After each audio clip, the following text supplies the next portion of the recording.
नमस्कार दोस्तों, आपका स्वागत है हमारे यूट्यूब चैनल पर।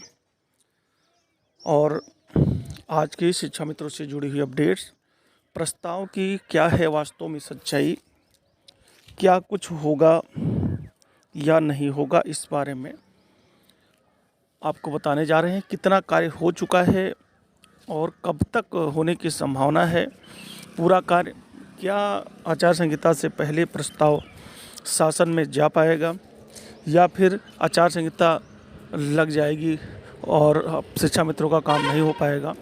ऐसे में हम बात करते हैं सबसे पहले प्रस्ताव की सच्चाई के बारे में। दोस्तों, आपको बता दें कि जो संगठनों की तरफ से लगातार प्रस्ताव के बारे में बताया गया है, आपको बता दें जहाँ तक मुझे याद है पिछले 3 सप्ताह से ये कहा जा रहा है कि प्रस्ताव तैयार है। बीच में 1 सप्ताह से ज़्यादा हो गए, कम से कम 10 दिन से। अब ये बताया गया था कि सभी प्रस्तावों पर सभी लोगों के हस्ताक्षर भी हो गए हैं और अब एक बार सबको बैठ के उस पर जो है समझना है, उसके बाद में वो प्रस्ताव चला जाएगा। उसके बाद में फिर अभी पिछले सप्ताह में ये बताया गया कि अभी प्रस्ताव पर साइन नहीं हो पाए। तो ऐसे में कहीं ना कहीं आम शिक्षा मित्र है जो वो उपापोह की स्थिति में है। जब ये बताया जा रहा था कि प्रस्ताव बन चुका है, तैयार हो चुका है, 90% कार्य हो चुका है, 100% कार्य हो चुका है, उसी बीच में अभय सिंह जी ने जब वहाँ पर जाकर सचिवालय में बात की तो उनकी तरफ से ये बताया गया कि अभी प्रस्ताव पर कार्य ही नहीं शुरू हुआ है। जिसके बाद में फिर ये बात निकल कर आई, अन्य संगठनों की तरफ से भी ये बताया गया कि अभी प्रस्ताव बना नहीं है। पिछले 2 सप्ताहों से ये बताया जा रहा है कि अधिकारियों द्वारा गुमराह किया जा रहा है या फिर संगठन के लोग सब कुछ जानते हुए आम शिक्षा मित्रों को कुछ बताना नहीं चाह रहे हैं। क्या समस्या कहाँ से आ रही है, ये तो संगठन के लोग ही बता सकते हैं कि अधिकारी क्या वास्तव में क्या चीज़ बताए जा रहे हैं। आप लोग पिछले कुछ दिनों से देखिए कि संगठन की तरफ से क्या कहा जा रहा है। 2 चीज़ें कही जा रही हैं। बार बार पिछले आदेशों का हवाला दिया जा रहा है कि पिछली बार आचार संहिता लग गई थी, उसके बाद में समायोजन होना था, फिर आचार संहिता ख़त्म हुई, उसके बाद में समायोजन का आदेश करवाया गया और तत्कालीन मुख्यमंत्री से।